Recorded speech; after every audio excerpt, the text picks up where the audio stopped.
Audible 2456.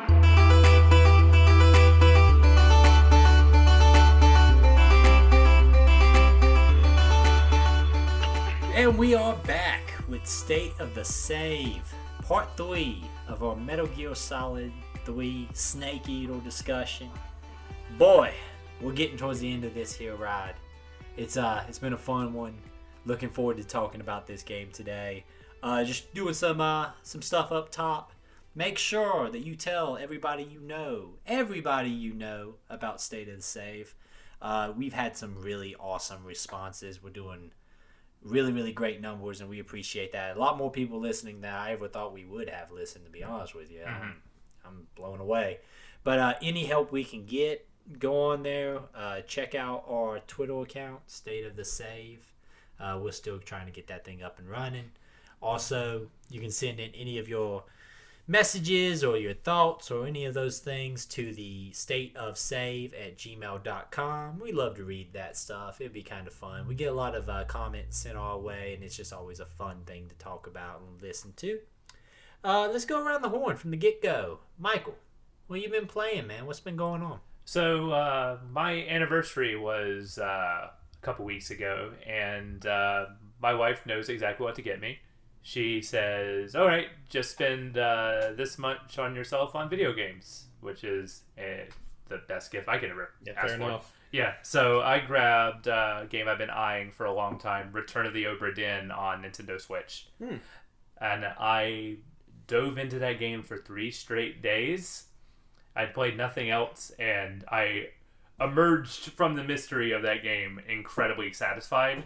That was just something I really had to immerse myself in for quite some time. I want to scream it on the top of the mountain that everybody should play this game, Return of the Obra Dinn. For those who don't know what it is a game from Lucas Pope, who did Papers, Please a few years back. Kind of an indie darling. Very much an indie darling, and I would say this one is in that same realm. You play as an insurance investigator in the 1800s who this ship called the Obra Dinn went out to sea with a full crew of 60 people, and then it was missing for 2 years and then came back empty. So you have a time-traveling pocket watch that you use to rewind the spots of every single death on that ship, and you have to write up who that person was, what killed them, and who was responsible for their death. All 60 people on this ship. Does the game recognize that it's kind of weird to have a time-traveling pocket watch?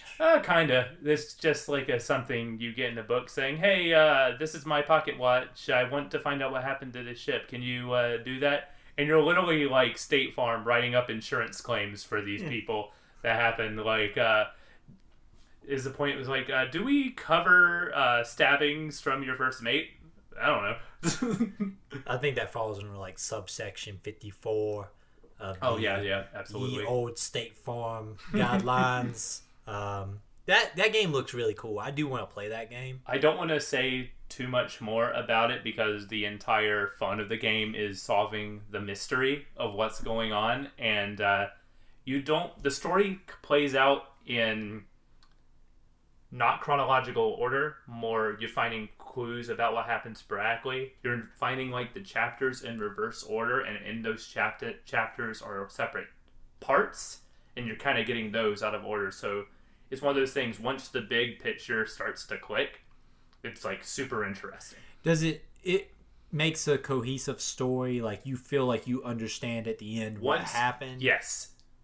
There's a chapter missing at the very beginning, and he says that has a note, once you bring this book back, it will fill in everything, and once you have that missing chapter, it's like the glue that holds everything together. It's like, oh, okay, I understand how everything connects to each other now. Okay. It's an incredible game, and I want to just share that with everybody. Return of the Obra Dinn. Everybody should play that. That, like I said, it looks like a really cool game. I do want to play that. It's been on my radar for about 6 months now, and I just haven't had time to sit down and immerse myself in that game. It's definitely on the list. Nick, what you been playing? What you been doing? The only thing I've really been taking a look at recently is Wilmot's Warehouse. So I'm playing on PC. It was recently released on the Epic Games Store for free, so I usually try to go in there and snag those whenever I can. Is there any other time you're on the Epic Game Store other than to get free games? Not really, and I won't even like pay attention to the news. It's just like if it happens to cross my mind when I'm sitting there, I'll pop it open and see if there's a game on there that I would like to check out. They do have quite a few decent games that they're giving out though. But Wilmot's Warehouse, it's one of those like pretty simplistic. Like you're just grabbing items from your warehouse. So there's like 3 different phases. They'll deliver the items, and then you can kind of sort it in a short amount of time, and then eventually you have to start giving those items to clients.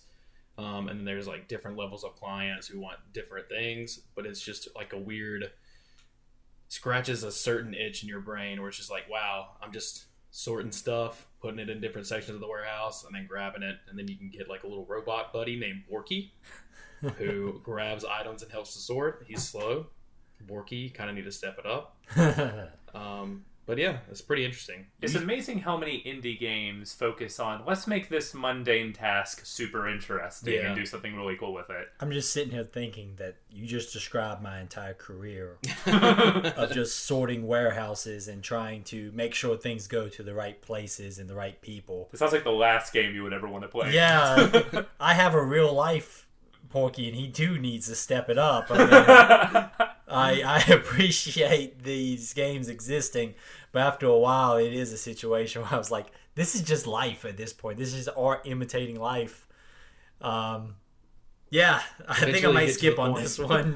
Yeah, eventually get to the point where I'm at, where you just let all of the deliveries pile up at the bottom and push themselves to the top, and then just go and choose from the random assorted mess, and then lose all your clients. See, that's just like my nightmares. I wake up at night having nightmares like that. I don't need to play through those in video game form. Yeah. But I'm glad you're enjoying it. I mean, it's calming for like 10 minutes, and then it's just like, I could actually be cleaning my house right now. I'm not, so... It's like that video game that was like about home repair. Yeah. And like flipping houses. Oh, House Flipper. Yeah, House Flipper. It's called. And like, I saw that game, and that's just stuff I need to really be doing. Like, okay, hey man, go, fix the door hinges. I have door hinges to fix. I should do that in real life. But I think there is something about organizing your ward through a video game. It's why games like The Sims and stuff are so popular in my mind. It is like a way of completing tasks on a checklist without having to deal with the real world frustrations that come along with it. Mm-hmm. Anything else you guys been playing? Just want to say real quick, I pre-ordered Tony Hawk's Pro Skater 1 and 2 remake. I'm not for pre-ordering, but I pre-ordered just to get the demo, and plus I knew I was gonna end up buying it anyway. I was holding off because when they announced it, I'm like, the last few Tony Hawk games have had terrible physics. It's all gonna fall apart once it starts playing. And then to hear people like Jeff Gerstmann on Giant Bomb, who's often very critical of the physics in Tony Hawk, say, this feels pretty good. Then I'm like, dang it, I have to get this. And yeah, I can attest that it feels exactly as it should. Going off a vert ramp to a revert to a manual to a grind to a kickflip all feels exactly like it should. And it all connects to that muscle memory that we've had like for the past 20 years or so. Tony Hawk 1 through 4 were very much in my wheelhouse, and these were games that I played a lot of. Mm-hmm. I am excited about this remake. I think it's going to be cool. I am a little bit concerned about if it's just going to be a nostalgia thing where I'm going to play it for 20 minutes. That's why I'm going to kind of wait and see. But I do hope that this is a game that I can get into, because I really have a lot of fond memories about 1 through 4. I want crazy, weird, unlockable characters. Mm-hmm. That soundtrack seems to be sort of still in place. There's some tracks missing, I think. Yeah, once they... when they announced it, it was missing a bunch more, but they have since added more. Once the game, I guess, started to get more attention behind it, more of the original artists started signing themselves over. Because I know for a while there, like, Bad Religion's You was not going to be on there. I want to say that's on there now, but I could be wrong. Like, all those, like, late 90s, early 90s skate punk bands and ska bands and all that stuff. That's what needs to be on there for me. The demo has the two important ones. It has Guerrilla Radio by Rage Against the Machine, and it has Superman by Goldfinger. So it has the ones you would want right out of the gate. That's what everybody's always saying about Goldfinger. The two formal punk band musicians in the room just took deep breaths about Goldfinger. Oh, come on. Allow me to talk to you about Streetlight Manifesto. Streetlight Manifesto's great. Yeah. I'll be the guy. I never cared about Tony Hawk, any of those games. I thought you played a lot of 4. I think me and you played a lot of 4. I don't remember that at all. Wow. So the only skate game from my childhood was Skate proper. Gotcha. EA Skate, if I'm not mistaken. That was a little bit too, like, simmy for me. I don't want sim in my skateboard games. I want to play a game that makes skateboarding seem like it is in my head, not like it is in reality. Kind of like how I want to play a wrestling game that's like it is in my head, not in reality. Like, the wrestling games right now, we switched this around to a wrestling conversation. Yeah. They're too simmy. They want you to, like, okay, do this move to set up into this move like they do in real life. And that it's a weird disconnect because wrestling, by definition, is a performance. But you can't take it seriously like it's a real thing when it's a performance. Like, same thing with the skateboarding games. I want it to interact as if I am how I think skateboarding works, not how skateboarding actually works. I mean, I don't know how skateboarding works because I never did it, but I tried one time. There's like this. I've fond memories of a specific skate park in Skate where it's just like literally it starts out with like a 1,000-foot ramp and you go down the ramp and you can just pull off every trick that you know before you land. And I don't know, Skate's good. I mean, people love that franchise. Like, people have a deep passion for it. I'm not arguing with you. As somebody who never played a Tony Hawk game, it feels like Tony Hawk is just like, these are fighting game combos, but you're doing that on a skateboard. Who the hell? You're not wrong. You're really not wrong. Who the hell was I playing Tony Hawk 4 with? Wasn't me, bro. I'm having like a weird Fight Club moment where I'm like, all these years I just assumed it was me and you were playing it, but now I'm thinking it was just Brad Pitt. There you go. Man, life has just really threw me a curveball. I've been playing a little bit of the new season of Apex. I talk about Apex too much, so we're not going to really talk much about that. Other than that, what's new? Is there a new map? No, there's modifications to Ward's Edge, and there's a new character. The new character, at first I thought she was awesome, and then I kind of realized now the whole limitations. Like, at first, nobody figured out that you can just like run away from the turret and what like are the dodge abilities? it. Is that the ability? She's got turret? the ability to throw down like barricades that amplify fire from one side. It's something from Titanfall 2 also. Yeah. You throw the barricade down. Once the barricade is completely up, it's got a screen above it. And if you shoot through that barricade from that side, your fire is amplified, so it's more damage per shot. At what point do we just reach the singularity where we just put like Baptiste from Overwatch into this, and like every game is always just copying another ability? Well, I mean, Loba is Sombra. Yeah. And I believe, Valorant has a character that's almost exactly like Loba also. Like, I feel like all three of those games are operating in a situation where they're just copying each other's characters. Like you could make an argument that this is almost like a Bastion style character in some ways, because she has a turret she can put down that spins up. I mean, you can make that argument. I'm getting cross-eyed trying to keep up with all these battle royale characters. It's all just tropes from every MOBA or what do they call them? Character shooters, whatever. Yeah, it's like the character shooter thing. Which, I mean, Team Fortress 2 says hi. Like, I mean, that's that game.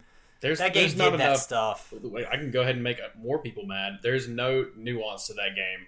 Like, Team Fortress Apex 2. No, Team Fortress 2. No, yeah. Everybody wants to act like it's like you're a real OG if you played the Team Fortress 2. But it's like, nah, here's a dude that has a gun that shoots faster, but he's slower. And here's a guy that can double jump. Well, wow. Yeah, you laugh because you know it's true. Well, I was. Can I tell my story? The story that I've told everybody. The one that I know you're about to tell? Yeah. I was like 72nd on the leaderboard for one day in Team Fortress 2. So like, I want to argue with you and defend Team Fortress 2 honor, but you're right. I mean, it's not that big. I mean, at a base level, Battlefield 2 was already doing that stuff. Like, here's a support guy. And it's not that revolutionary. Are there finally cool skins in that game? That's No. the real question. No, and that's the biggest problem. Like, say what you want about Overwatch, but Overwatch's skins are cool. Like, I don't play Overwatch anymore. I played it for like 3 years straight. But I tried for like 10 hours to get that Soldier 76 chef skin, and just to no avail. I remember me and Nick played some long nights on Overwatch, and I played a lot of Overwatch. But like, the skins are cool and they're unique, and you really want to get the ones you get. But that's not like that on Apex, and I don't know why. Like, I don't feel like they're being too precious with the lore. Like, it's like, oh, you can't have this skin because it throws off the lore. It just feels like there's not a really distinctive difference in a lot of those skins. They're just kind of like recolors and things like that. That's what I was about to get at. Like, it really feels just like, here's the Mortal Kombat where, like, you can change this dude's color to green or yellow. And, like, when there is a really cool skin, like, it It's feels like like $50. Well, yeah, like, I got the battle pass for the season that had the, like, punk rock, cyberpunk Watson. Just because it's like, oh, look, it's actually a cool skin, you know? Yeah. That's one thing if they... And the prices on that stuff is insane. Like, you want, like, a weird color for your Spitfire. It was like is $10. The pricing on that thing is just ridiculous. Yeah. They would do better if they did like an Overwatch style, like massive changes to their characters. They have a smaller roster, so they could do more per character in my mind. But I don't know. It just feels weird. What does the paid version of the game get you? Because I saw like 3 versions of that game at like a GameStop for like $20. I think it just gets you currency. What are we talking about? Apex? Yeah. Oh, there's like a paid version of it. There's like the Bloodhound edition and the they have an edition for every character, I think. It might be just one of those things where like Fortnite did the same thing, where it's just like, here's a pickaxe and 1,500 V-Bucks for $20, and they felt the need to put it in a jewel case so that somebody's unwitting grandma would walk by and pick that out for their kid because they know that they like Fortnite. Yeah, it feels weird that there even is a physical copy of any of those games. Like, you already fixed that problem. We have cards. Like, you can scratch off something on the card to do the same thing. You don't have to waste plastic. Yeah, it's not very eco-friendly by any means of the imagination. I think it just gives you currency, to be honest with you, and maybe like a starter pack. They do like packs per character. Yeah. So you might get like a skin for the character on the box or something. Yeah. That stuff is not done well in that game in my mind. Especially because the badges are like stuff like, oh, do this much damage per game. So you have people who will like farm the badges, which is lame. If you're one of those people who do that, you're kind of lame. And it's like, on top of that, like, I could maybe get behind that. But it's per character. Yeah, so it's like, per if I've character. got like 5 or 6 wins, not that it matters. Nobody cares about your 6 wins in season 4. But if I got 6 wins in season 4 on Lifeline, and somebody picked Lifeline, and I play Octane, now my wins don't show up. So I can't even flex on strangers on the internet across characters. Well, like, I played all of last season as Loba.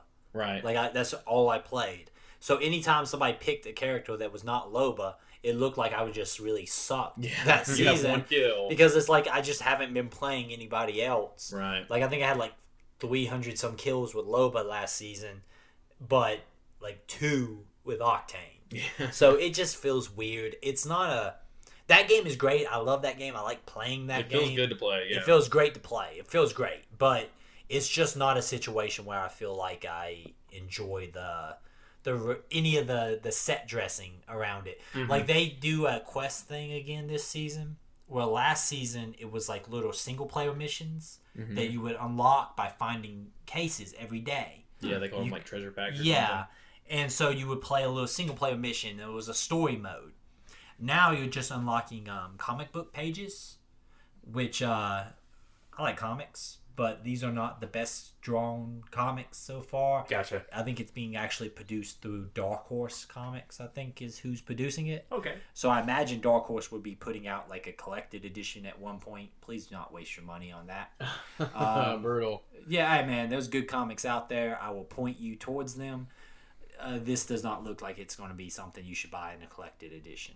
Yeah, man, there's some cool stuff. I got a ton of cool games on my hard drive to play. Like, I should be playing Control. I should be playing, I bought Command & Conquer Red Alert 3 for like 27 cents. There's games I should be playing, but I just been so tired. It's just Metal Gear and Apex. Speaking of Metal Gear, you guys want to talk about some Metal Gear? I'm always down to talk Metal Gear. I feel like I use that segue every single episode. Yeah, it's evergreen, though. It never gets old. Oh, thank you.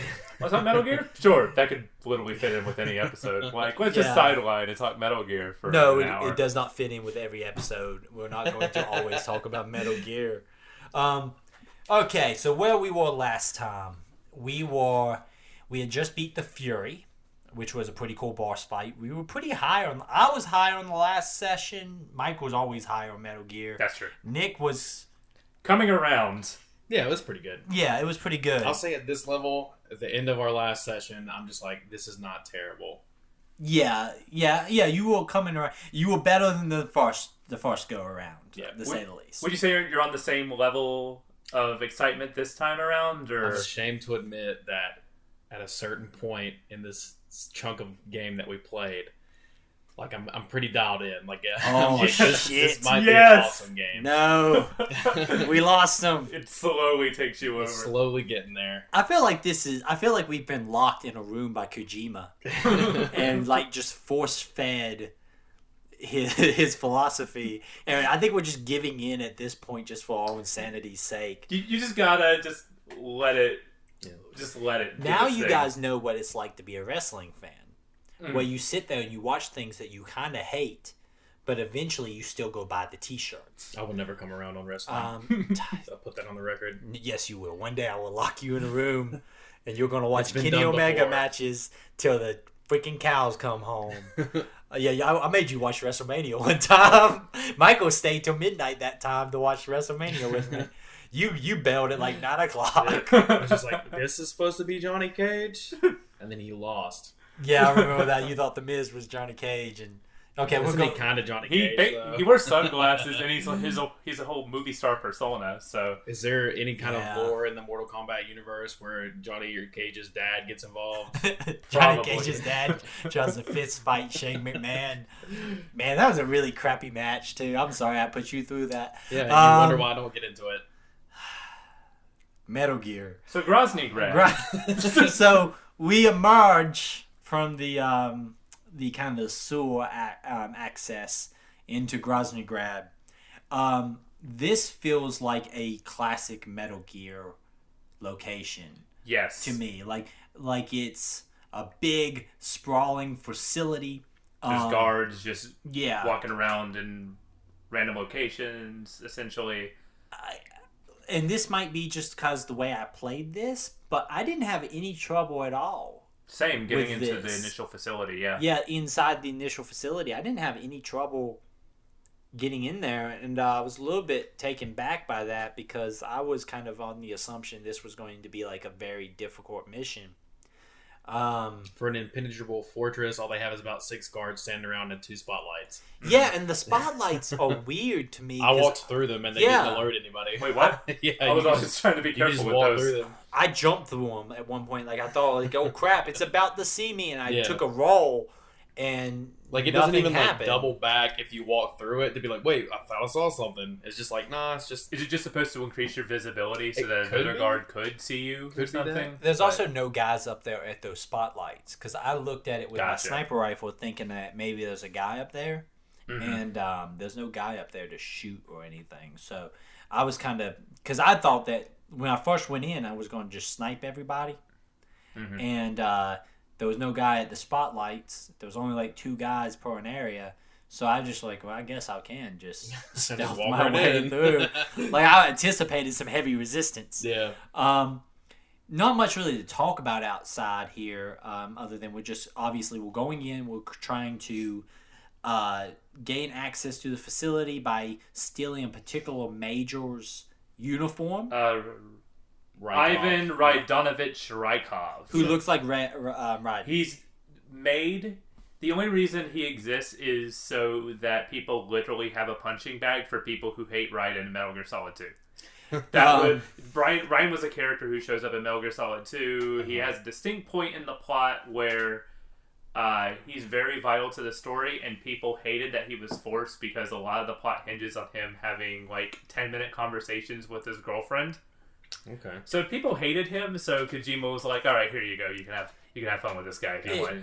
Meanwhile, me getting in on this game, it's just like, that seems normal. Well, 10-minute conversations with a lady? Yeah, pretty much. When nothing happens? Yeah. Okay, there's some angry... okay. Snake is hung up on the boss. You know what? I don't even care. I'll skip ahead and we'll talk about it. I don't think You gotta Snake respect has ever Snake. touched a woman.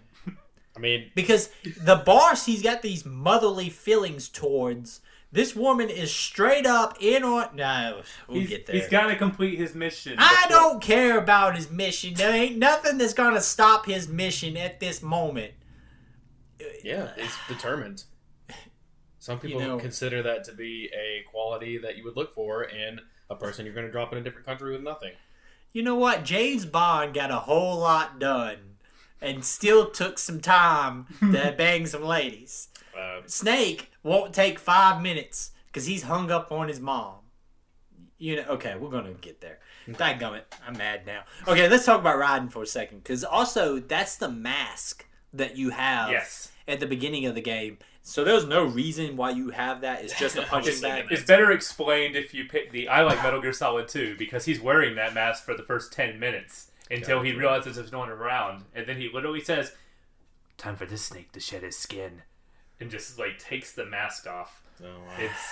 It's dumb. Yep. I don't know if that came across the mic, but that was just a situation. Yeah, this. I don't know if you guys pointed it out, but this game can sometimes be self-referential in some way.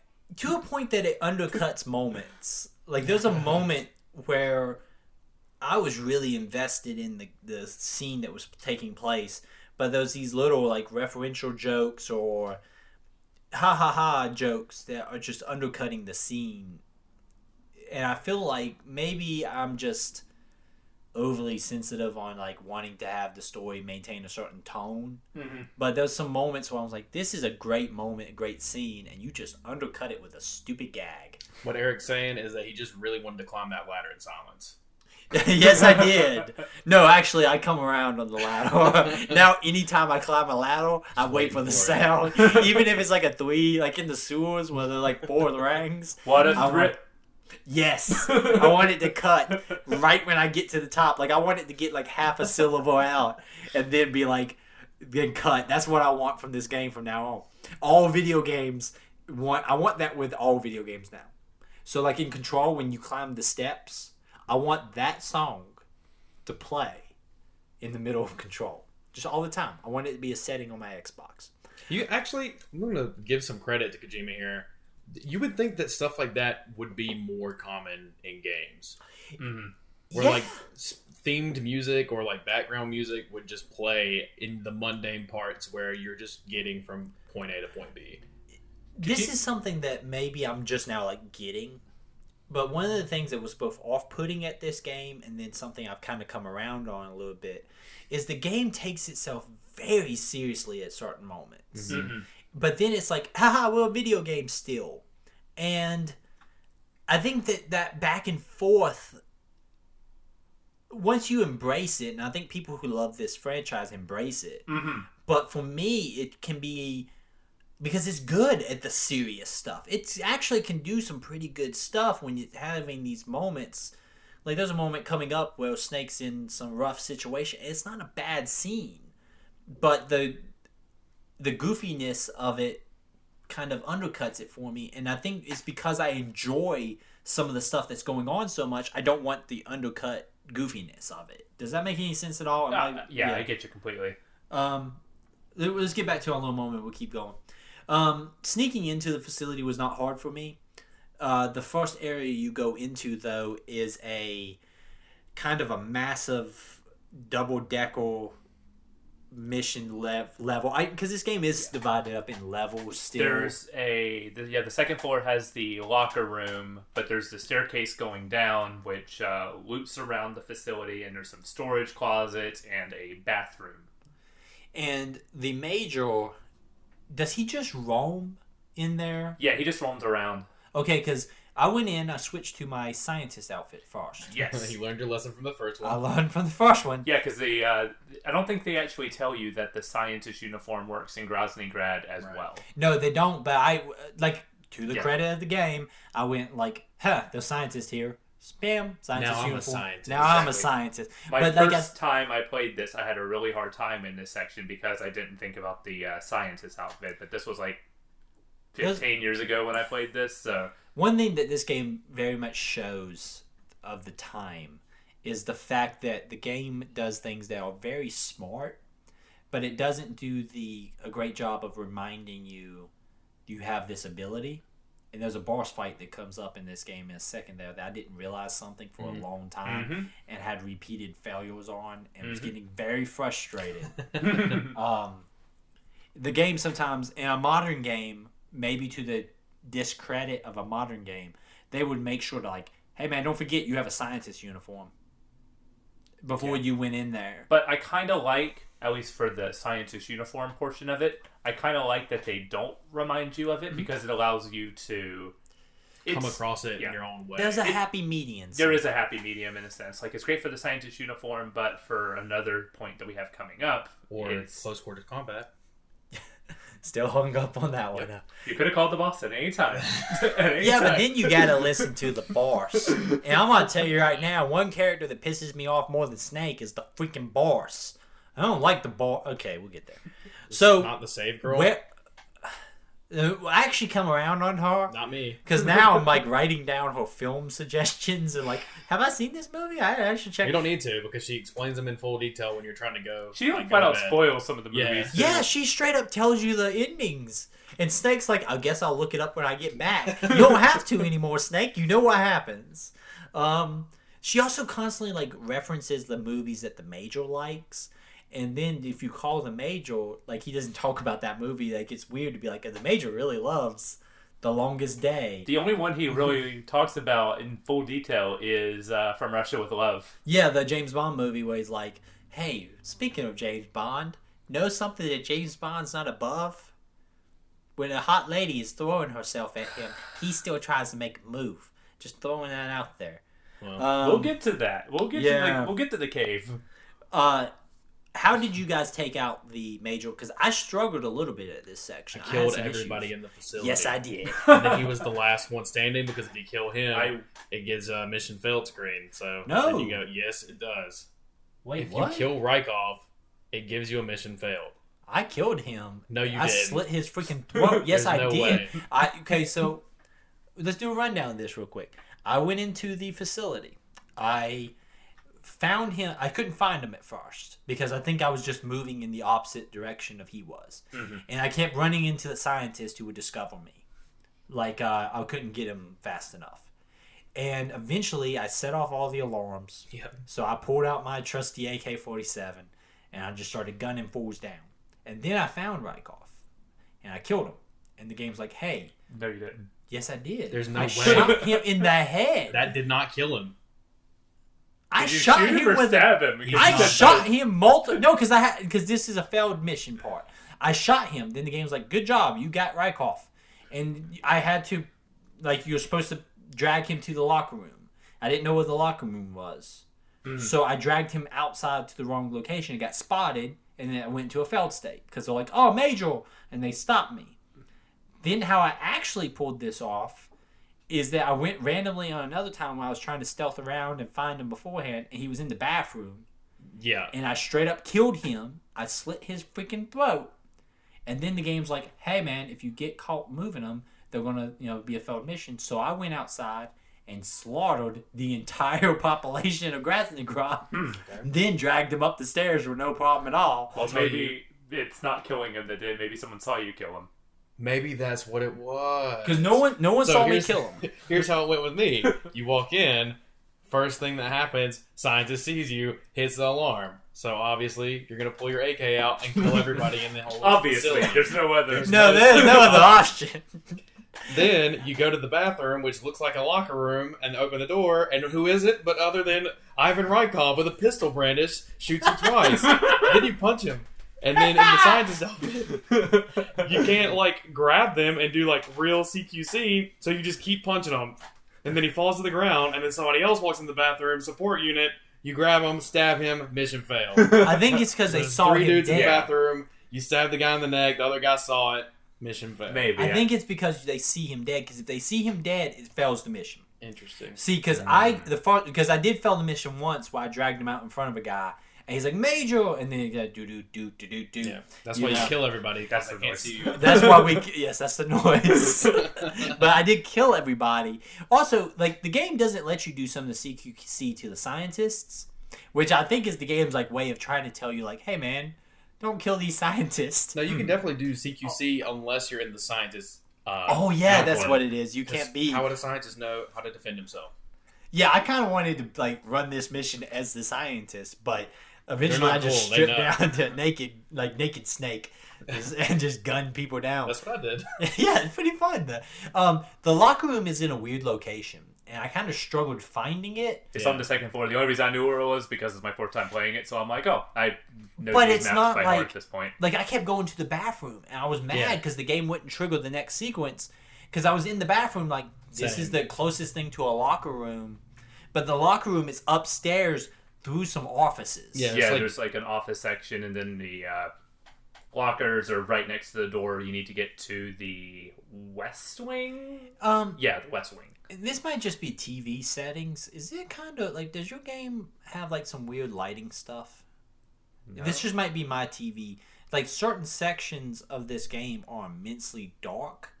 So, like, back there in the locker room section, I couldn't see where the door was. That's It's so weird. dark. And I don't have this problem in other games. Like, at first I'm like, maybe my TV settings are jacked up. But other games, I'm not seeing this issue. So I'm just kind of wondering if maybe if this game's, I don't know, maybe it's just some weird TV settings. I don't know. I don't know. But I did have some trouble finding the locker room. Luckily, everyone was dead. So I had plenty of time to drag him around and find the locker room. Also, you can drag bodies. Yeah, I have not dragged a body yet, because really by the time I kill people, a lot of people It always goes bad. Yeah. So Everybody's dead, so you don't have to pull them away. how did you do this non-lethal? I was the scientist, and when I found Rykov, eventually he'll go up the stairs himself. So I followed him into the locker room, used the cigarette spray to knock him out with no one around, and then it automatically triggered the cutscene at that same moment. Oh, okay. Which I never had happened before. So I wrote, I don't think I've ever triggered this before. I must have butchered it every other time I played this game. He's also in a G-string. Yeah. With a lightning bolt on it? Well, don't you have a lightning bolt on your G-strings? I mean, jeez. But I was kind of taken back by it at first, because I was like, is this game... It's no, just I feel making fun of Raiden. That's all this I feel like is. that- This all this section is. Maybe his deviancy comes to light later on. There is no Yeah. It's a Yeah. bit I mean, there is no like under the surface level here. It's just a funny gag. It's just a gag. Yeah. That's all it is. Just to give people vindication who were like, "This guy sucks" when they play Metal I Gear don't Solid know 2. how I feel about the fact that the gag is that he's kind of... Yeah, just some weird... He's banging Volgan, guys. Yeah, I feel... But, like, I feel Which weird. apparently everybody on the base is. Yeah, I mean, apparently Vogan's a freaking player. Good for get around. Vogan. But I feel kind of weird that that's like, look at this guy. Like, I'm like, okay, Yeah, who it's- cares if he's, that feels like a little bit of a dated joke. Absolutely, it is. But like, yeah, that's No, I get that's what what you're it's for. That's what it's for. Lots of people and it's wear like banana hammocks. just Yeah. yeah. Hey, man. Very supportive.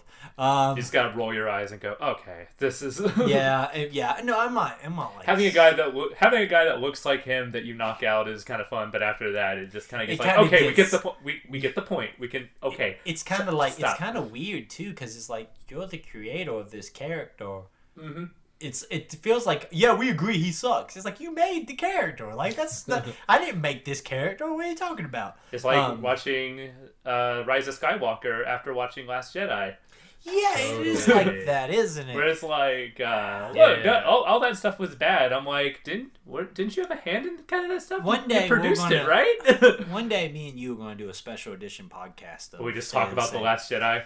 And it's just going to be like the last time we ever speak about those movies. We'll have like an hour conversation, and then we'll lock those movies away and never talk about them again. It's a good plan. We're going to do that is a good plan. Better yet, just extend that to all the Star Wars movies. Wow, thank you, Nick. Yep. So we're dressed now in our Major's uniform. We're using the mask that we've had for this whole time.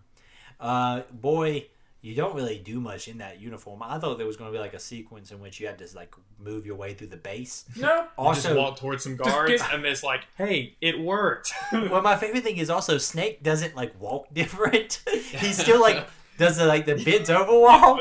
The Tom Cruise running walk. Yeah. And like at first I was like, okay, gotta act casual here. You make sure. There's a Incredible Hulk game for the PlayStation 2 that had stealth missions as Bruce Banner. And there was one terrible stealth mission as you play as Bruce Banner in a uniform, like a scientist uniform, on this big military base. And you have to walk like casual like the whole time. So you can't break out into a run because then the guards see you and shoot you because anybody running must be shot.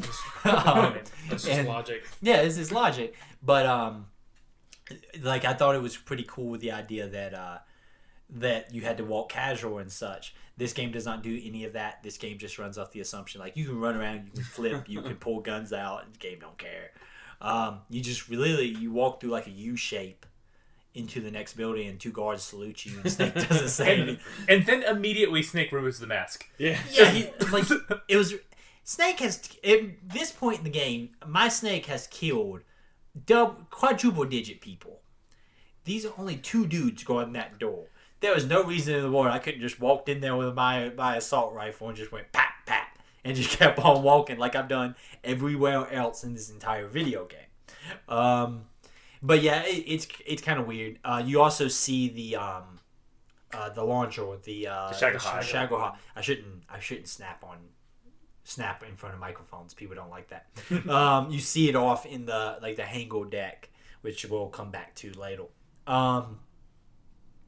Yeah, you go in there, you find Sokolov in I guess where they're storing him, like his room, and Eva is there, or Tatiana. Yeah, that was Tatiana. You get confused. Yeah.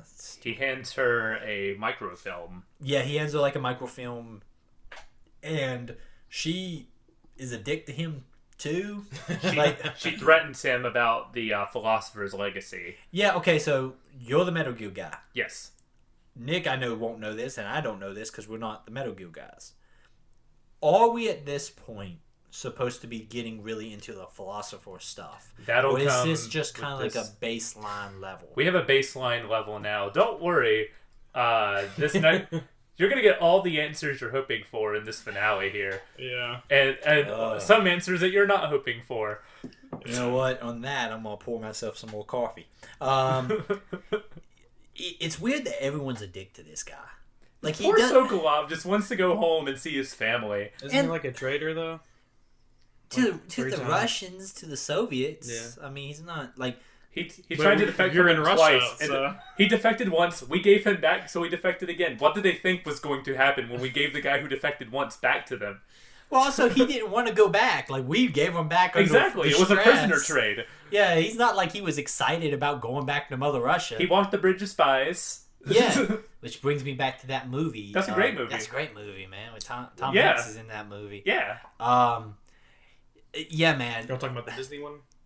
I think that actually was produced by Disney. I was talking about the one where he plays Walt Disney. Yeah. Walt Disney does a prisoner trade. Listen here, Tommy. We'll bow to your demands now, but never again. I'm writing this section down to cut out. Yeah, because the mouse is gonna be really mad. They're gonna file a copyright claim on my really crappy Mickey Mouse impression. Now you said it, so it's definitely happening. Mackie Disney Mouse. drones. Mackie Oh, Mouse. the Mackie cover, the Mouse. cover. Okay. We're safe. We're safe. So Tatiana/Eva leaves the room, and Snake just moves down the hallway like 5 inches to dodge her. Like, she has no peripheral vision. Like, Snake is not even really behind anything. She wears glasses, bro. Well, there's no vision cones in this game. In 2, you had vision cones. And literally, they had no peripheral vision because it was just a cone. I ain't gonna lie, vision cones would actually be helpful in this game sometimes, because sometimes guys see me when they shouldn't see me, and then other times I'm like right in front of this dude from 20 yards and he can't see shit. I mean, it just feels like I wouldn't mind some vision cones. Well, the technology's not there yet. No one's made the Soliton radar. Does 2 take place before 3 or after 3? 2 takes place in... Oh, yeah, you said this is the the first late chronological game. Gotcha. It is, yeah, it is. 2 takes place in about like 2009, I think. That makes sense. Yeah, because it's 3, 1, 2, 4. 3, 5, 1, 3, 2, 5, 1, 2, 4. And you got to throw in all the PSP sequels and stuff like that, like Peace Walker. And I don't know where Acid takes place. I never played Acid. I played Peace Walker. Someone who played Acid, write in and tell us about Metal Gear Acid, because I really want to know. It's like a card game, I think. Yeah, I actually would like That sounds kind of cool. Yeah, I like card games, so because write in, tell us about Acid. I would love to hear about Acid. Acid, the video game, not the drug.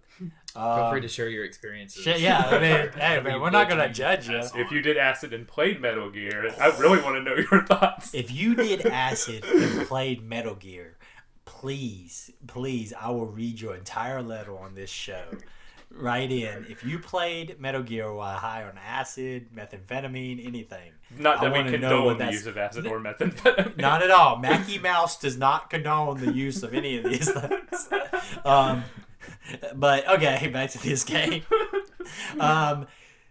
Phase 2 is complete. Yeah, Tatiana. Yeah, Phase 2. That basically it's getting almost completely Get a ready. big info dump here. Yeah, you go in there, you talk to Sokolov. You're like, hey man, what did you just give? Not Eva. And he's telling you that Phase 2 is complete. He explains a little bit more about the launcher itself, how it works.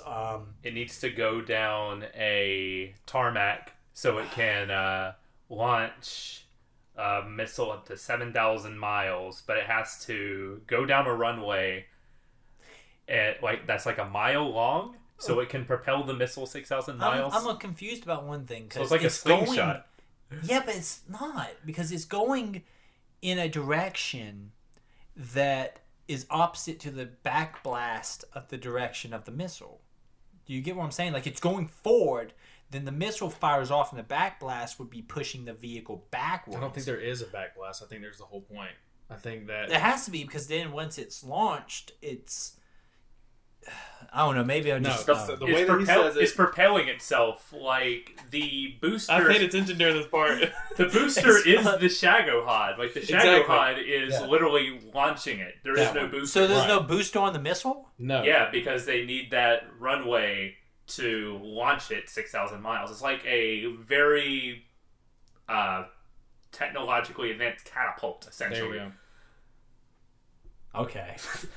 That's long. That's how I took it, but I could be completely wrong. No, I mean 2 out of 3 says I'm wrong, so I'll give it to you. Yeah. I'm just very confused on the technology of the Metal Gear universe. Also, why is this revolutionary technology when they have hover bikes? There's one section in this game where we dealt with hover bikes. No one wants to talk about why that's not some big deal. I just thought about that. Like, I thought those were going to be reoccurring enemies. Because legs are the future of military advancement. Grannon told us this already. Yeah, hover bikes are not going to destroy the concept of deference. Okay. It's a Cold War, Eric. Not one bullet was shot. A lot of bullets were shot in the Cold War. Jesus. We have this episode's off the rails already. I like also that Snake is in here talking to Sokolov, and then Volgin just kind of walks in. Yep. Like, Snake has done all of this stealth operation to get inside this facility. Put your mask on real quick. He puts his mask on, And then, like, the mask doesn't move with his face, obviously. No, it doesn't. I had this when I ran into Grennan because Yeah. he was just doing this whole conversation with no lip movement. But his eyebrows move. Wait, what? So, spoiler, Vulcan grabs his gonads as a greeting, a formal greeting as you do. Well, he grabs the gonads because he just has that... In my understanding... Okay, let's just break this down for a second. He's looking at the Major, who he has an intimate relationship with, and cannot figure out that the Major's something's just not right about this guy. So his solution is, I know how to figure out if it's the Major. Grab him in the nuts. No, it's So not to I'll figure take out this- who it is. It's Yeah. because he thinks it's the Major. And he why grabs his him. balls. And he's like, wait a minute. Yeah, these aren't the same balls I'm used to. I wonder... And then Snake swats his hand away. And he's like, nah, dude. And he goes in for a second grab. He just grabs it the second time. You feel like, He's like, yeah, I know I'm pretty that sure. You're not Ivan. Oh, man. See, I took that as that was his way of, like, doing the check. Like, I'm not sure if this is Ivan or not. Let's grab the balls and see if it is. Nah, it's not Ivan. Well, this bit is also a reference to Metal Gear Solid 2. Yes, because Raiden in that game runs around at one point holding his nuts, doesn't he? No, not that. I'm talking about when you meet the president, he literally grabs your balls like that. What is the context for that? Ivan is a well-traveled man. He says, wait, you're a man? And then it's never brought up again. It's never brought up again. Ryan just goes, no, I'm a man. And they go, okay, let's talk about the Patriots. That's how Metal Gear Solid 2 goes. Sure. Oh, okay. So this is literally a parallel of that scene where we're learning about kind of a bit of the Philosopher's legacy while someone grabs your junk. But This is a weird game. it's a weird series. This is a weird game. I don't know how I feel about this game. So obviously Vogan's like, haha, I got you now. So the boss walks in at this point. But Snake is able to He does knock Vogan down. Yeah, he Like does. he's able to easily, Yeah. and then the boss comes in and just wrecks. Owns him. She wrecks both of them. And then owns Vulcan. Yeah, she like comes in like. I hate the boss so bad. But she developed CQC with Snake. Yeah. CQC. They developed it together. They know that CQC is just it's close quarters combat. It doesn't. She it's not like invented close quarters No, it's combat. CQC TM. They got that trademarks. Yeah. You know, I'm gonna pull you listeners to the side here. Never mind. The boss sucks so bad. Every time she shows up, I hate her so much. She's the worst part of this video game. Snake throws down Vulcan, and then the boss shows up and beats the crap out of both of them, and knocks Snake out. Then becomes a scene where you're bagged, like you got a bag over your head, and it's like a torture scene. No, there's like 5 full minutes of Snake getting the crap beat out of him by Yeah. Vulcan, right? Ocelot he beats Ocelot up. comes Yeah. up. Yeah, The there's boss a whole leaves with battle. Ocelot. Yeah. And then it's just to a point where it's almost uncomfortable of just Vulcan just beating the crap out of Snake, Emperor Palpatine style. Yeah, he with beats lightning. the fire out of him, and I forget Ocelot's there because Ocelot. I got feelings on Ocelot. Ocelot shows up at the boss. The boss just leaves and let Vulcan beat the fire out of Snake. Ocelot watches, but is visibly uncomfortable. Yeah, even Ocelot's like, "Come on, man, seriously, like, let's leave it a little bit back." Until a point where we get to the torture stuff, and Ocelot's like, I think I like this torture Yeah, stuff. he's getting really excited. Ocelot's kind of adjusting himself, but his the origins of him becoming the guy who tortures you in the other games. Oh, really? Because in Metal Gear Solid 1, he's the one who does the torture, so it's explaining this is where Ocelot kind of got his thing for torturing. Does everything need to be explained? Yes. Okay. According to Hideo Kojima, every single thing needs to be referenced. Okay. Whatever. All right. But yeah, Vulcan beats the fire out of Snake. Like, he is just repeated hit blows to the head. And that's when Snake wakes up he's hanging from his wrists and he's got like a bag over his head. And this is a scene that I think is kind of cool. It is cool. Because everybody is in the room. Like, everybody who matters is in the room. Eva is there.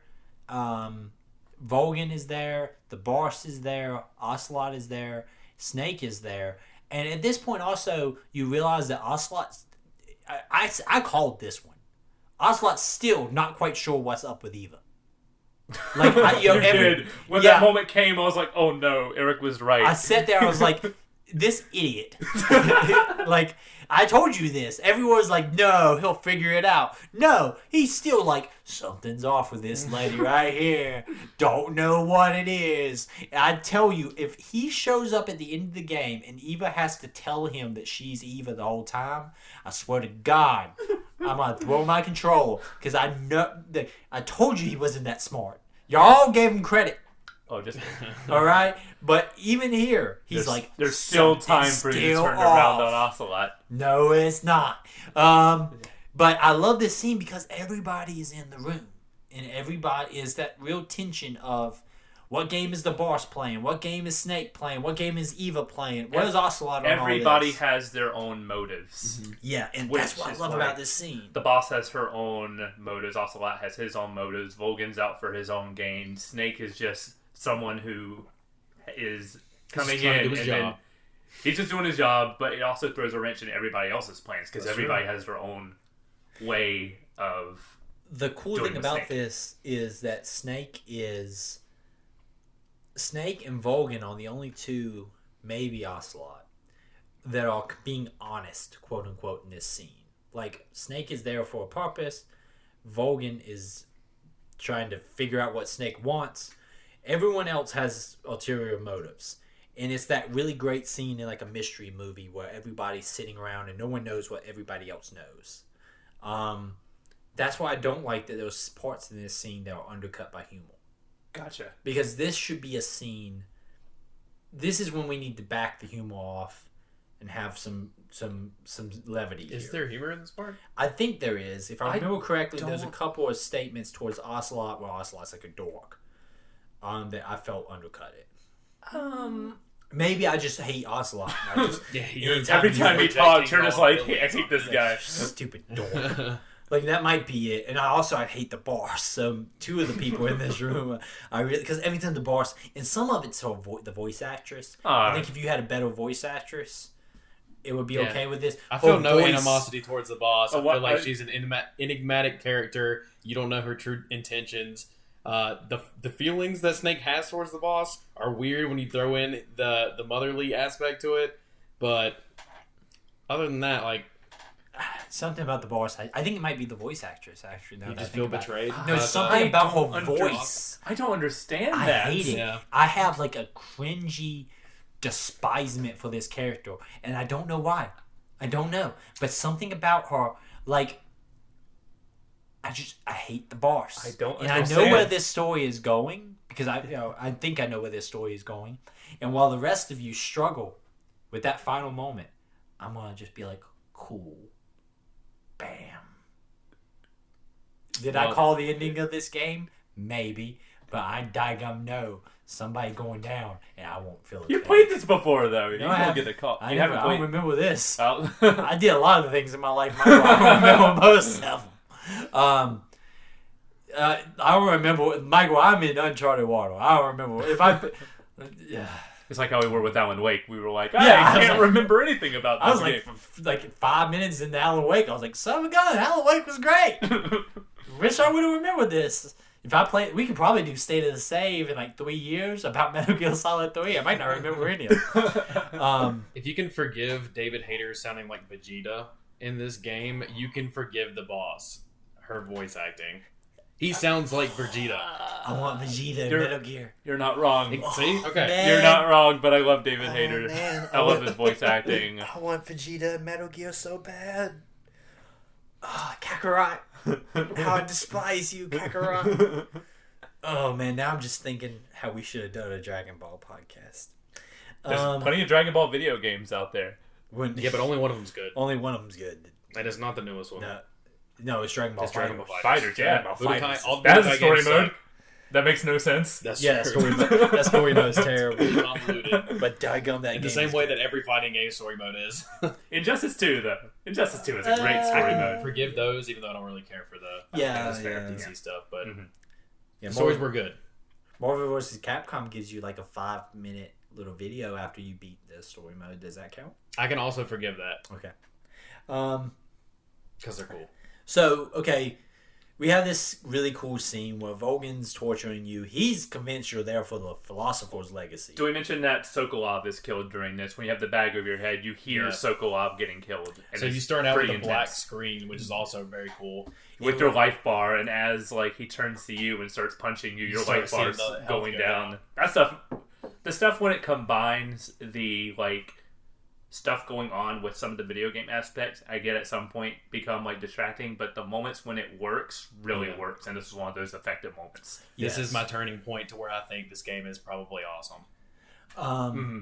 This has some really cool moments. Like, I am not going to undercut any of this because when you are like Snake's demask and everyone's in the room, Vogan's like convinced that you're there for the Philosopher's Legacy. He flat out says, "Do you know about the Philosopher's Legacy?" Yeah. No, let me explain it to you in detail as I beat the crap out of you. My favorite. I love that bit. I have 2 takeaways from this. One, Vogan gives up the ghost of the Philosopher's Legacy. Like immediately, even though he is obviously distraught that somebody's coming for the it. secret funds between the major superpowers. You're here to steal it, aren't you? And you know that I know about it. And you're And like, that what? it's in my backyard. It was in my backyard the whole time. In a safe. The combination is 37. Ow! 22.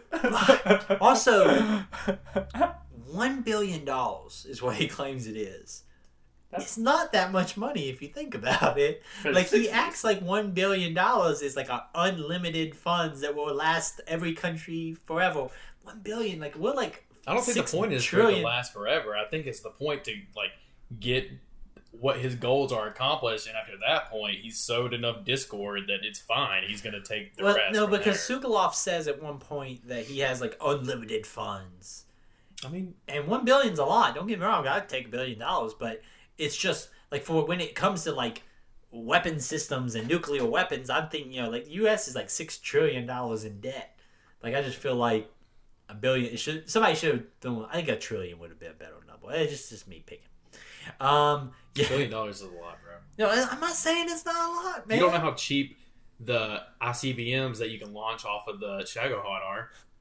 I imagine. Maybe most of the legwork is like in the first 999 million, but then you can start making those ICBMs for like $10 a pop, and then you really just make your costs back up on the second half. That $1 billion is more of an investment than Yeah. a spending. I mean, if you You're put just putting that, it in. you put it in like an IRA or something, I imagine the interest rates on that would be pretty good.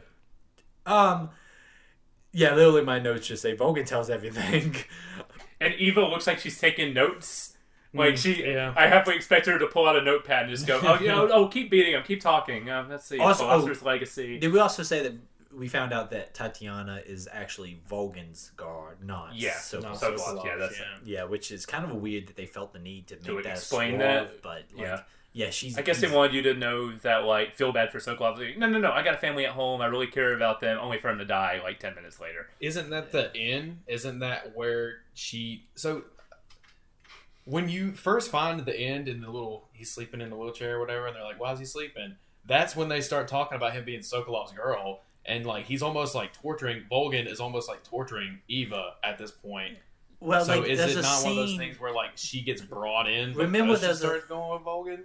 Well, there's a scene. Right. Remember that in that scene, he electrocutes Eva a bunch, and Sokolov's like, "No," and then he makes a statement like, "You can entertain me while, Sokolov works," and it's like a weird, vague sexual threat. And so I took that as like he's torturing Sokolov, and then the game's like, "No, she's Vogan's girl." It's like, okay, when did that happen? Is that from the get-go? Because why would he torture his own It's girl? not important in any way, It shape, is or important. form. Because then It- it is important because, like, they make a thing, like, that whole scene is based around Sokolov being like, don't torture her. But if he's just, that's... So does Sokolov know that she's Agent working with you, Tatiana? Well, no, because No, he don't. this Yeah, he does, because he gives her that microphone. he does give her the microphone only because she threatens him. Yeah, So- I mean, well, so does Ocelot, but he doesn't give him microphone. Yeah, I don't know, man. I feel kind of weird about that whole situation. I don't quite get what that purpose of that was. I feel like it's a swerve for the sake of a swerve. Whatever. She's Vogan's girl. He, okay. So Vogan, at one point, to prove the boss's loyalty, demands that she take his eye. Take Snake's eyes. Because, if he's a soldier, he requires his eyes. It's that whole thing. She doesn't actually do it. Instead, Ocelot... Eva stops the boss from stabbing from cutting out Snake's eyes, and that's when Ocelot starts to put it together. So he pulls the gun on her, and then Snake saves her life by knocking the gun away, and it ends up taking his eye. Okay, you say Ocelot starts to put it together, but then he drops it right again. It's like Ocelot. I don't think Ocelot. Well, he was about to shoot her. He pulled the trigger. That's when Snake. Well, I think that's just thing like. happened. Well, I think that's just That was he's about to distracting. shoot her just because she was stopping the boss. Like it doesn't No, take because much. he was putting it together at that moment. Okay, we'll see So, about this. well, Because he smells the stuff. Yeah, he smells the perfume, perfume. Yeah. and then he keeps looking at it. Never mind. Yeah. So the boss at this point is, when the gun goes off, it blows like past Snake's face and hits him in the eye. Like it doesn't go into the eye, it, like skims it, so it wrecks his eye. Which is weird that Volgan's like, cool, that was you've passed the test when she didn't do anything, But then she does shoot him in the leg. Yes, after all of that, getting his eye shot and everything, the boss feels the need to also shoot his leg so he can't run away. She put something in there. Yeah, it's a transmitter. Yes. Well, yeah, because she shoots him with the transmetal, and it's the fake death pill. No, the fake Yeah. death pill you have from the beginning. Right, yeah.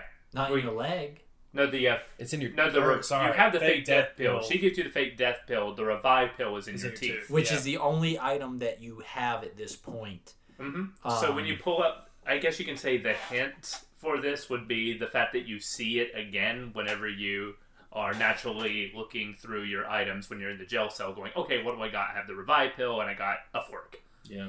Yeah. Okay. Also, the empty revolver, too, that she takes from... Yeah, you do get that. You also... There's also a bit... Did you guys see this? Like, for a quick moment while you're being tortured, you can hold down R1 and then see the Sorrow holding up a sign that says 14475. Yeah. Yeah, you see. Yeah, he gives you the frequency for the jail cell. The jail cell to break. Which so I is do that not- all your way? So is that the way you escaped? No. Gotcha. That's how I escaped. Yeah, same. The So first thing I did I- was, like, call that thing. And So what I did, okay, so after she shoots you in the leg, Tatiana is like, Snake, I'll try to do what I can, yada yada. She gives you she has to leave because the guards will come in and take you to your cell. You go to a cell now. So you guys just called that frequency, and that's how you got out. That's what I did, yeah. Mm-hmm.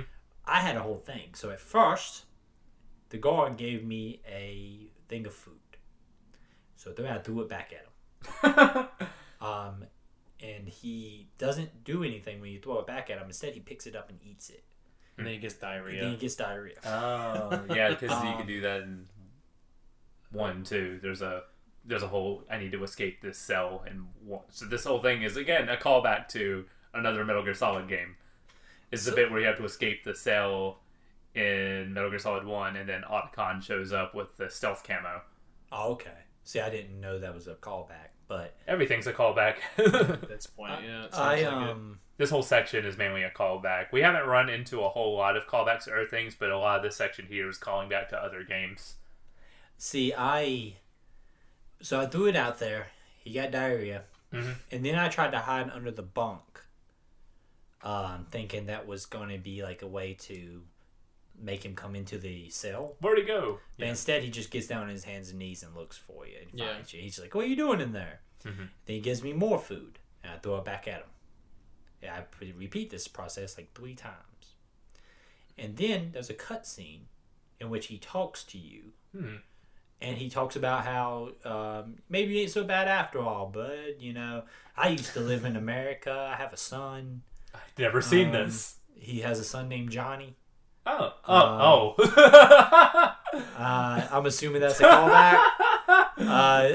He's like, hey man, I have a son in America named Johnny. You ain't so bad. Snake's like, hey man, why don't you just let me out? The guy's like, I can't do that. I'm sorry. But at one point he brings up the photo of his family, and on the back of the photo is the frequency. Wow. And like that's when I was like, okay, that's my frequency, I guess. And that's where I got it from. Gotcha. Yeah. To cue it to that's cool. To get him out. To get out.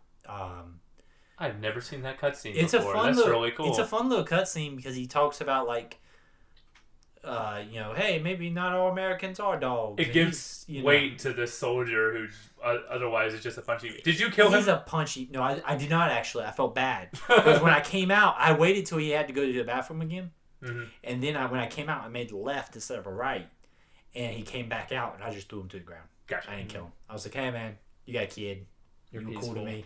You were nice to me. You talked to, we had a little conversation. You get to live. No one else in Grad gets to live. But I gave that guy soul survivor syndrome. Oh, good. Honestly, much better than... That's a better gift to take home to Johnny then. I don't think he's ever going home to Johnny. So then becomes the mission where we escape Grad. How did you guys do on the escaping part? Bad. Yeah, I wasn't. This all went bad for me. There was a underground tunnel system like this, like almost a range rate. Yeah, they're great. And I tried to use that, but it's really not useful. Like it doesn't really get you close enough to the objective. And there's not enough exit points. No. It's like 1-to-1. You're in a different area. And also the exit point always parts you up like right there at a guy. Yeah. So I tried to use that, but there is bullets in there. Yeah. So you can get bullets for the revolver. Stab some rats with some forks. Yeah, you can stab the rats with a fork. Get stamina back up. Yeah, that's what I... Yeah.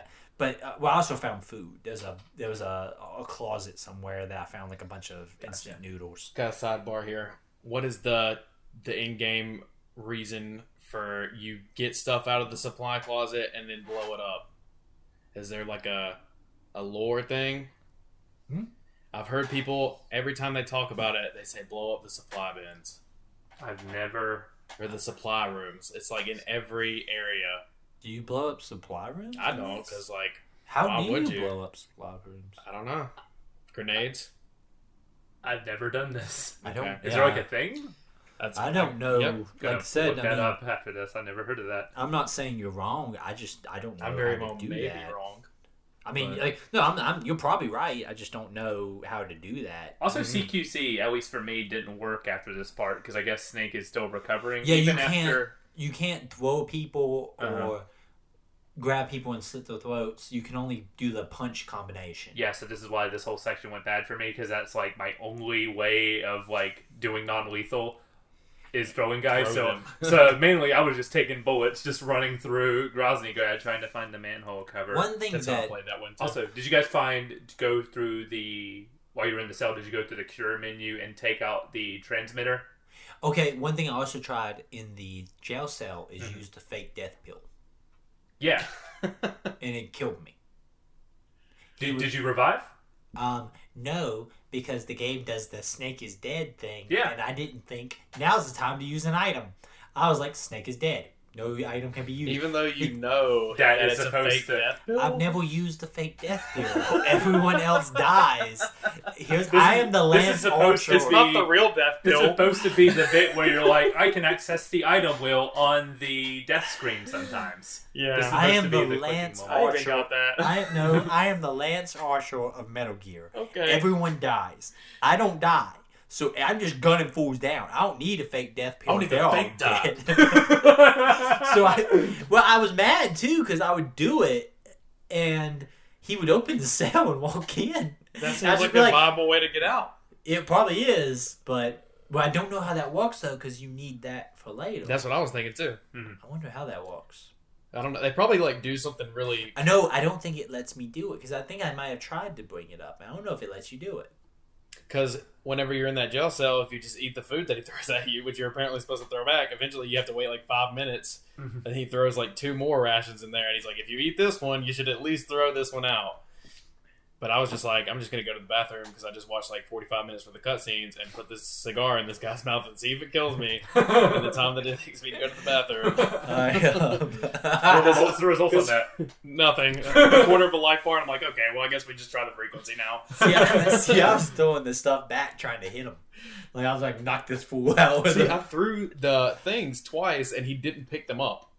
So they were just sitting in the hallway, and I'm just like, well, now what happens? Yeah, he picked them up and ate them for me, and then got sick and had to run to the bathroom. Like, he holds his pants as he runs. It's funny. He's got to be ready.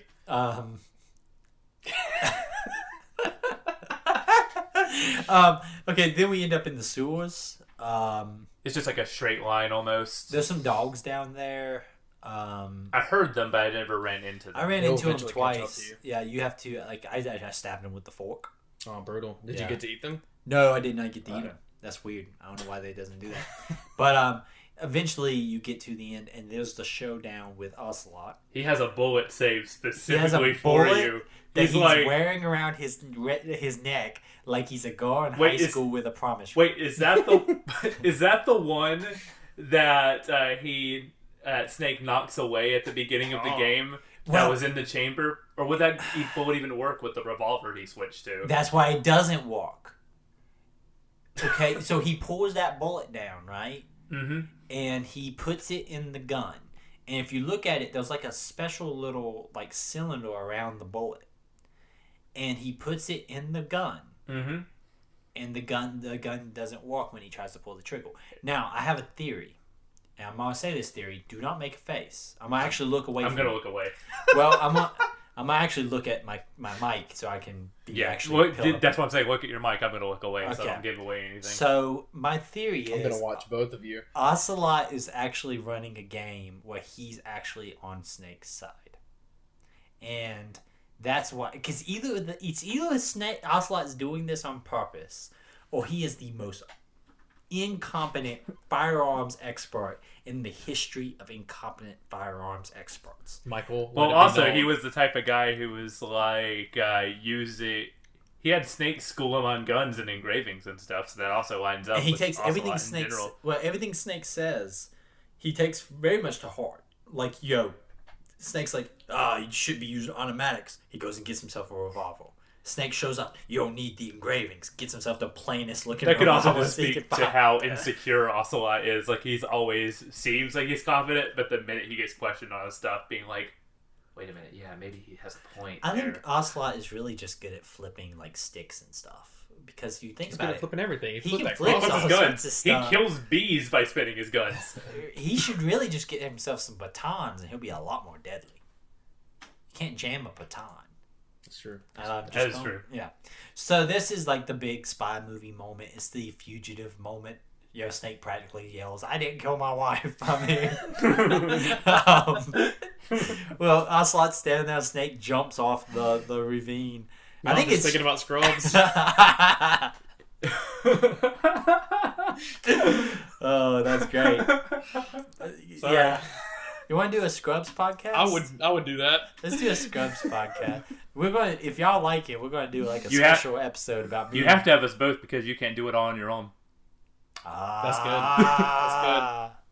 Man, you think anybody would care about a Scrubs podcast? Probably not. I'm sure they would care about the first 5 seasons of Scrubs podcast, and then the last season. Once they became doctors, it just fell down. And then one person would be like, "Well, it's actually just kind of like a different show." Yes, that person's an idiot. Okay, like this. Let's not trash the people who like Scrubs season 9 on a Metal Gear Solid podcast. I haven't seen Scrubs season 9, but I know there's one person out there going to give a 1-star review, going, "Screw these guys! They hate Scrubs." You haven't seen it, and that says all you need to say. I'm gonna say this. I think that this is probably the truest podcast that we've ever done. Because we're just now, it's at the full point where we're just like, let's just talk about Scrubs for 5 minutes. This is who we really are, ladies and gentlemen. We've tricked you all. You're like, I come for the video game talk. And now you have to listen to the Scrubs talk. So Ocelot jams the gun again. And like it's Don't die on me yet. Yeah. He says to I didn't Snake. get that. he's so He's in love with Snake. yeah he's He's so just in love like with a- Snake. He's got him Snake- and Snake are just so freaking. Snake is to the boss as Ocelot is to Snake. Yeah, but Yes. Snake doesn't want to kill the boss. Ocelot seems to want to kill Snake.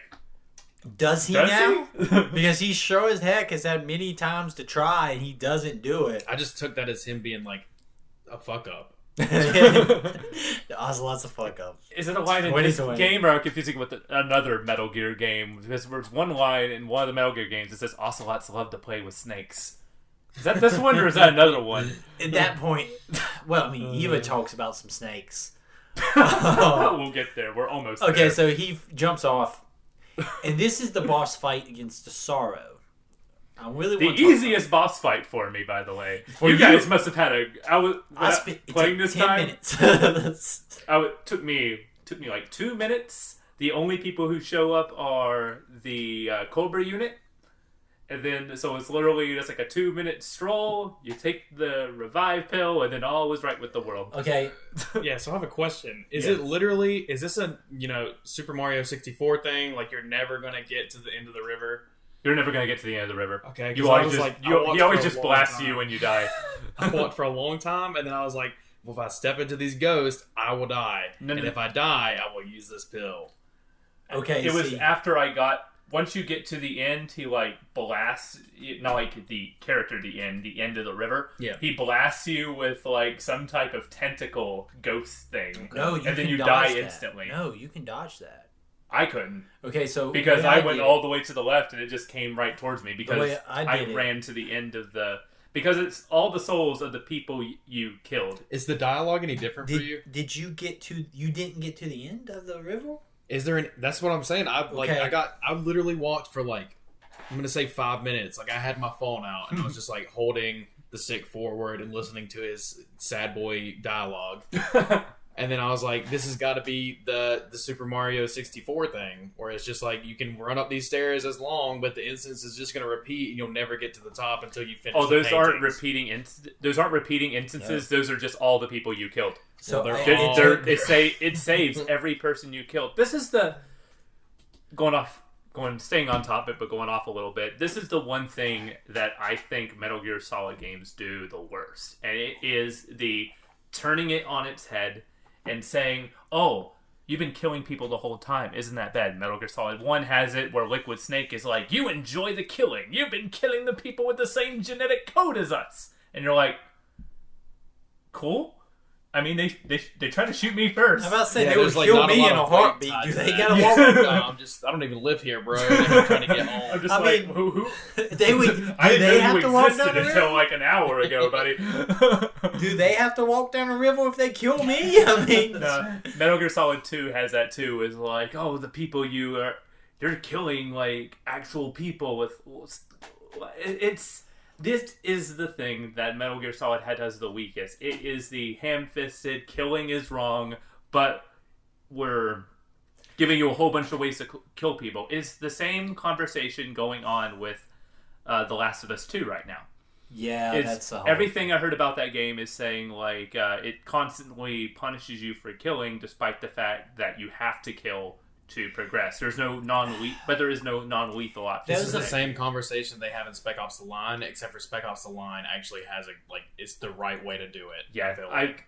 that's But the Spec only Ops: The game Line that is like Spec Ops: The Line, which is a game that I would love to play for this show. this would be a great game for this show. Spec Ops: The Line does things in that game where it explains this is wrong, this is evil, but you're descending into madness, and there's no choices with it. There's no Like, descent into there's madness. no The game's already mad. You're But it's like it does a job of it trying to explain. Like this game is so heavy-handed with, okay, don't murder people, but they're trying to murder you. Mhm. So like, what's the more high ground? this It's game also wants a you to point play? where tensions are high. There's like nuclear weapons stuff going on. There's no kill greater or be good killed. taking into consideration here. Was like Snake is trying to stop a nuclear war. Mhm. I'm sorry. Sometimes fools gonna die when you're trying to save the lives of, and these are not like innocent people. Mm-hmm. Now, let me get to the story of my experience down the river. But, like, these are guys who would kill a snake at a heartbeat. Like, it's not like Snake is slaughtering children. Spec Ops The Line does this, where Spec Ops The Line has moments where you have killed civilians, and there's repercussions to that because, hey man, these were not a part of the mission. You made a call and blew it. It's more of a conversation there than in this, where it's like, well, and also the game constantly beats over your head the idea of like this warrior code, right? This like the heart of the warrior and the emotions that the warrior takes into battle. And it's like, well, the ideal warrior wouldn't kill anybody. What kind of freaking wars are you fighting in, brother? Cold Wars, bro. Yeah, a lot of freaking people are dead in the Cold War, right? Like, it's just Korea, Afghanistan, Vietnam, all these places. People die. And it feels like this. It goes back to my feelings on, like, the boss's speech, where it's like this more high ground kind of thing that feels very condescending. And it just annoys the crap out of me. Because it's like, well, in reality, today's warriors fight for, politics. It's like, yes, wars have always been about that kind of stuff. Like, it just feels, more high. I don't mind the heavy-handedness of the philosophy or the politics. It's just a matter of when the game tries to point the mirror and be like, oh, you've been killing people the whole time. It's like, it's like, there's no... I crack a few eggs. This is the point. It's the weakest part of every Metal Gear game. I love this series, but I'll be the first to be like, it totally drops the ball on a few things, and this is the thing where I think it drops the ball on the most. It's the heavy-handedness of the morality of killing and everything. None of the games has handled this bit well, despite the fact every single one of these games tries to do a moment like that. From what I understand, I never completed it. I have a feeling... You were telling me about a part in 5 that does something similar, where I'm going to spoil a bit of 5 here, where you have to turn the gun on your own men at some point. Bit does it very... That bit is different, because that bit... You turn the gun on your own men for the greater good of what the situation. Mm-hmm. But it's more about, you take command of these people, they respect you, they look up to you, and you're the superior officer in this moment or whatever. And the sacrifices that are demanded of you and those repercussions of that, you have to live with those decisions. Yeah, and that's something that this game does not do well. This moment is not about living with your consequences of what you had to do. It's punishing you for doing it. There's a difference. I think that's what I really am trying to get at with the Spec Ops thing. The Spec Ops thing is like, those repercussions and damages to your psyche that are left over from doing the things that you're doing. Mm-hmm. This is, how dare you do this? And it's a difference. It doesn't take into consideration the gravity of the situation. It's not, in my mind, it's not really a mature look at the situation. And I know I'm talking about a Metal Gear game, but it's just, the game wants you to try to like, haha, we're going to teach you a lesson about violence and war and death.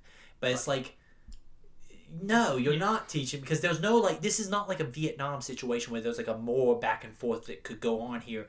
He's literally trying to stop a nuclear war. But you could also argue with the situation that this guy is a villain. He's supposed to suppress you and keep you down. It's only in that moment where, at least at the turn of it, and you do wake up from that nightmare, he does say, at least to me during the fight, he says, go back to your own world, he said to me during the fight.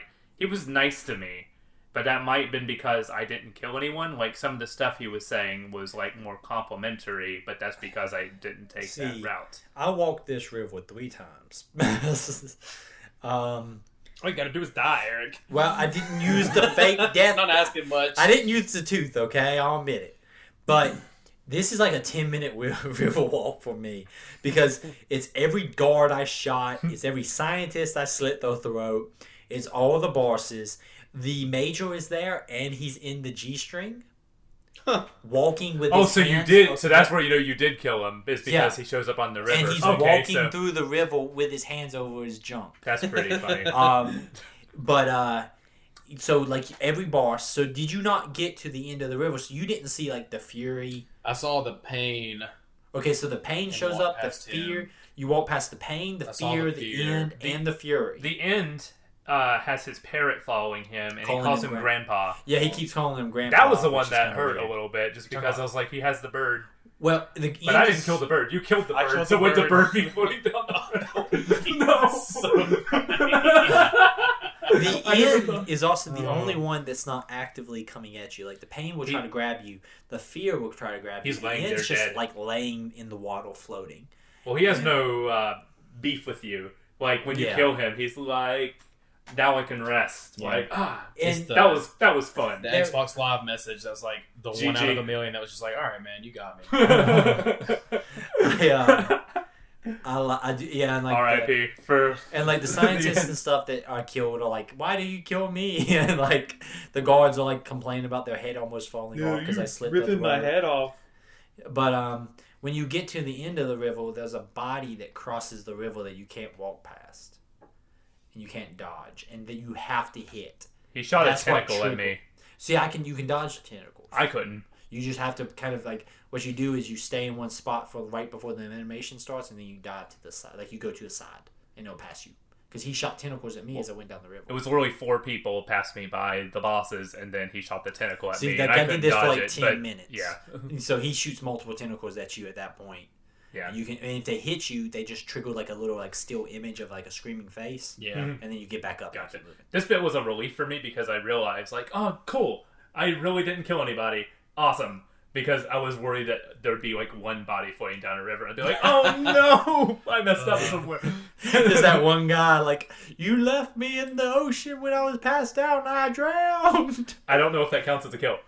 It does in Splinter Cell Pandora Tomorrow, because there's a mission in Splinter Cell Pandora Tomorrow in which you're not allowed to kill anybody. And at like one point, I knocked a guy out and I dragged his body and threw him in the lake. And it took like 5 minutes for it to register, but I was like moving through the mission. It's like da da da da da da, and it's like, "Hey, Sam, you murdered someone. Why?" These are some and I couldn't great figure it out. game It's over screen noises. Yeah. What da da da da da da? Yeah. It's gonna be great in people's headphones. That's why I yell. But and you know, of course, you do the revive pill, and that's how you actually get out of this. Then Eva contacts you and lets you know that she's up ahead. Yeah, it's just a little jaunt through the jungle there. If you did not take the transmitter out, this bit, I believe this is the bit that'll be crawling with Gru soldiers. Because they'll be, because There when was you're dudes hitting, there. when you're, did you not take the See, I transmitter took the out? transmitter out. Yeah, I took it out. Right, so if you brought up the cure menu before you jumped off the waterfall, you would see a transmitter. That Well, was in I did there. that, and I saw that. I was like, well, she must have had a good reason for shooting me with this. So, I'm just going to leave it So in. you believed in the boss. I did. I do not believe in the boss, so I took that thing right out. Yeah, so Gru soldiers must have been was crawling through But there. then did you guys not get the cutscene where it's like paralleling her taking out the transmitter with like shadows in the background of like them doing it? No? Yeah, so there's like, and it's like carnival music in the background. And you just get like shadows of them like doing like sexual positions and stuff. But she's really just like, and she's saying stuff that's like could be taken out of context. But she's like trying to get this thing. She's like, oh, you got something hard over here. And he's laying on his back and she's like pulling out the transmitter is what it was. Wow. Yeah. I've never seen these there's 2 cutscenes And it now was, you like, told me about very that I've long. never seen or heard of in my life. I bet it was. Yeah. Just to be like, you didn't check the survival menu. Now we're going to give you this unskippable cutscene. Also, this is where the Major Zero explains that the Sorrow was killed by the boss on a mission previously. And I think we knew this before, but we know that her name on the battlefield is the Joy. She is before she got the name of the boss, she was called the Joy. I didn't know that. Gotcha. I don't think they ever said that. They made a quick reference to it in this codec conversation that they called her the Joy before she became the boss. The Joy. Okay. Because that's the emotion she carries in the battle. She likes battle. It's fun. Okay, whatever. Sure. And the Sorrow was called something else before. Was he? He may have had a different name. Because before they he became explained that Sorrow. the Sorrow is like a medium. And he could talk to dead soldiers on the battlefield. So. He was like, so he gained like intelligence of what was going on. Like, hey man, where that sniper kill you from? Oh, it's over there. Yeah, it was, it makes sense. It makes sense. And she in the sorrow like haunts the bars basically. So we get to the waterfall. Snake comes in. People have been camping out back there. It's obviously Eva. Eva rides her motorcycle through the waterfall once again. And here is where... All right, here we go. Jumps in the cave and she gives Snake an eye patch. Gives him an eye patch. She strips down to her underwear. As one does. Makes... Well, her suit's all wet. What else are you going to do? It's just... There's a fire there. Snake has the ability to pick up like hints like a 5-year-old. Like he's just like, "Oh, you're wet now. What are you gonna do?" He only focuses on one thing at a time. He doesn't. He very one-track mind. That Snake. I've always said that. Here's just my notes here real quick. Snake's gonna blow it. Snake blew it. Snake, you suck. Dude, you're a dumbass. She's like, let's go get some sushi together. And he literally says, sushi sounds like a way to test out my new survival techniques. Yes, like, you stupid idiot. She at one point, like, I wouldn't mind eating some snake. Might as well turned to the camera and went, That would have been funny if, like, he took the snake off of the fire and literally handed it to her. Like, that seems like a wasted opportunity. Like, he's just such a dummy. Man, so in your scene, Nick, there's a scene where you... Does it have to be one or the other? I didn't have that scene. Smart or dumb? Yeah, it was before that conversation takes place. Where she's just taking the transmitter out, but it looks like they're doing it. Yeah. Okay. You should look it up on YouTube. It's pretty funny. www.youtube.com not safe for work safe. Metal Gear Solid 3 Eva. Please do not Google not safe for walk Eva Metal Gear Solid 3. This was also the bit where you do get the theme song a little bit and then cuts off, like you were saying. You should do that every time. It does like a single line. Eva trying her best. Snake continuing to be absent-minded. He's hungry. Yeah, trying to eat, Nick. For real food.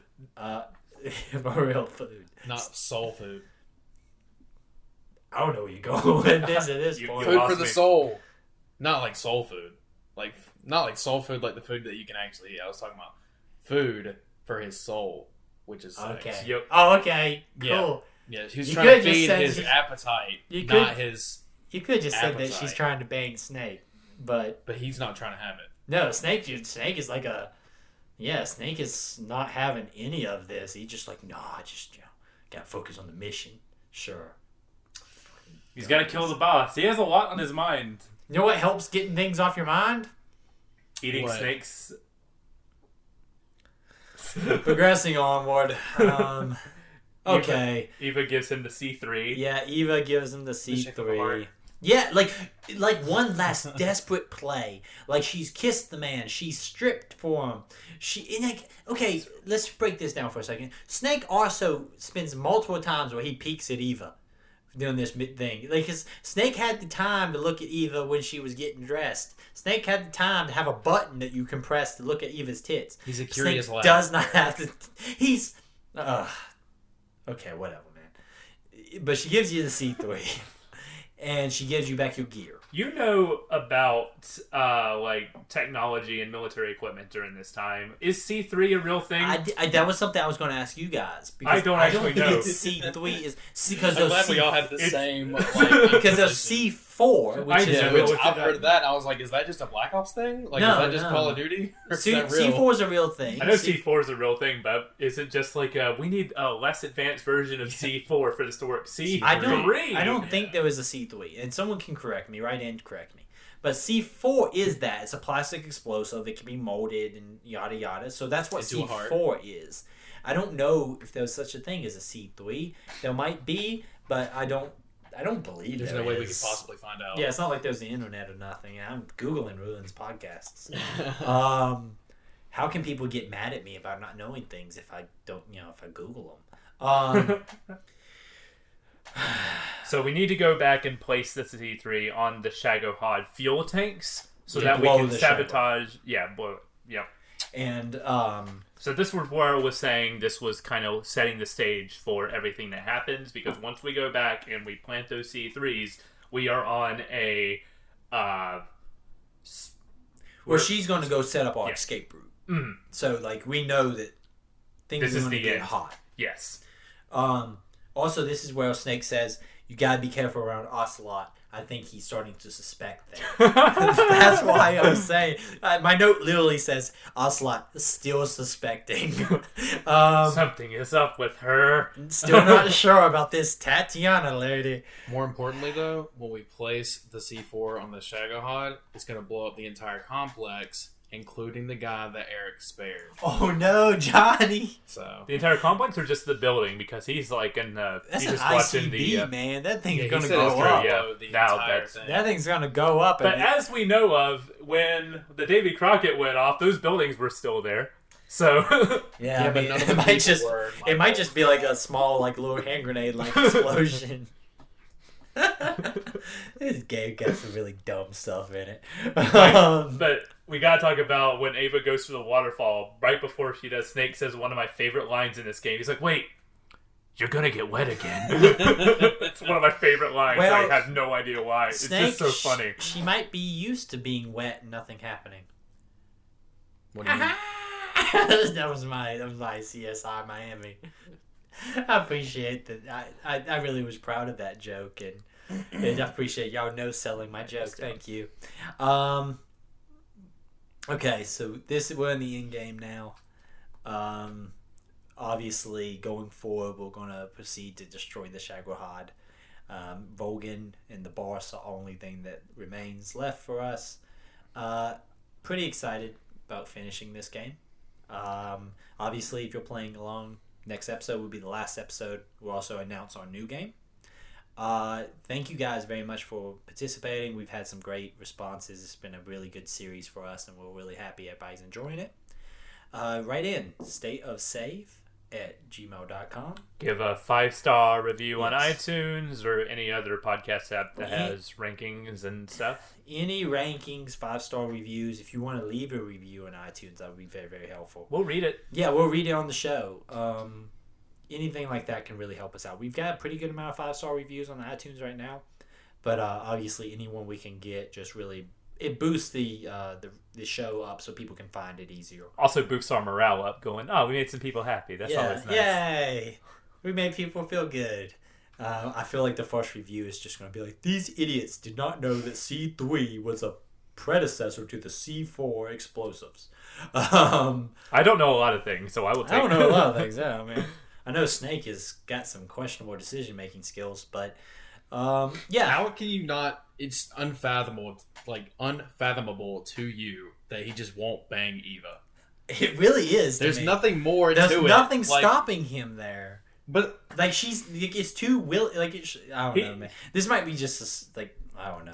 she has been with Volgan. Maybe he doesn't want to bang. He somebody just got his Volgan. eye shut out. Maybe he's just not in the mood at that Yeah, point. dude, like It's been a few couple rough days for yeah, him. it's been several long days. I'm just gonna sip my coffee and end the show. Thank you guys for listening. Have a great week. Keep safe. We look forward to seeing you guys next time. One more thing. I do want to say this for anybody playing along with this game on Game Pass. The game leaves Game Pass on the 31st of August, so you need to plow through this section really quickly, or you could probably just watch a walkthrough on YouTube if you fall behind. I'm pretty sure that if I'm wrong, this is a fairly short section coming up.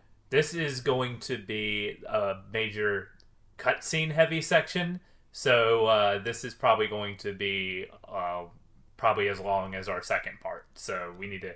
So about 2 to 4 hours? Exactly, yeah. 4 hour stops, so... Okay. I just wanted to throw that out there. I just thought of it, so yeah. Alright, Get to playing. I mean, it's not, it is as is. We're going to finish this game up. And like I said, next time we will be announcing our next game. And maybe a couple other cool stuff. We got some cool stuff in the pipeline. Thank you guys for listening. Stay safe out there. Have a good time. See y'all. Let's talk about Snake a little bit more, everybody. I got some issues.